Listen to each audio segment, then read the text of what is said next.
Merci. Nous allons prendre une première question d'un journaliste depuis la salle. Bonjour Monsieur le Président, je suis Christian Loussakweno, Top Congo FM depuis Kinshasa.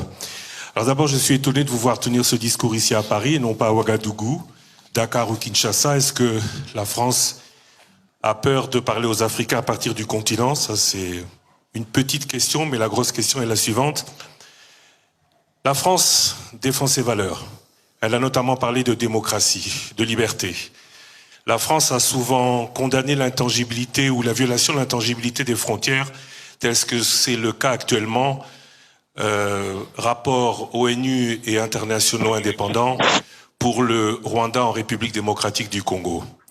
Le président Félix Tshisekedi, ce matin à Genève, devant les droits de l'homme, a demandé des sanctions. Qu'attend la France pour passer, après avoir été en retard sur les autres pour condamner, qu'attend la France pour passer aux sanctions comme elle le fait avec la communauté internationale pour la Russie présente en Ukraine.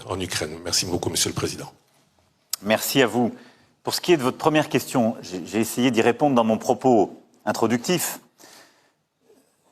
Je souhaitais ici, aussi compte tenu de l'importance de cette politique pour la France, le faire depuis Paris aussi, parce que je considère qu'on ne doit pas simplement parler de l'Afrique, de ce qu'on y conduit quand on est en déplacement en Afrique, mais le faire en salle des fêtes à l'Élysée donne une solennité toute particulière et montre combien ce que nous conduisons est important pour notre pays. La deuxième chose, c'est que c'est un peu une discussion, plusieurs sont là de ce sport, d'avant-match. Nous allons nous déplacer sur le terrain, c'est une bonne chose de mobiliser tout le monde et de partager les mêmes objectifs. Troisième élément, j'étais il y a quelques mois au Cameroun et ailleurs, j'ai discuté encore avec la jeunesse africaine et je continuerai de le faire. Donc rassurez-vous, ça ne va pas s'arrêter. Mais je pense que ce cadre était approprié au moment où nous nous parlons. Pour ce qui est ensuite du Rwanda, d'abord il faut nommer les choses.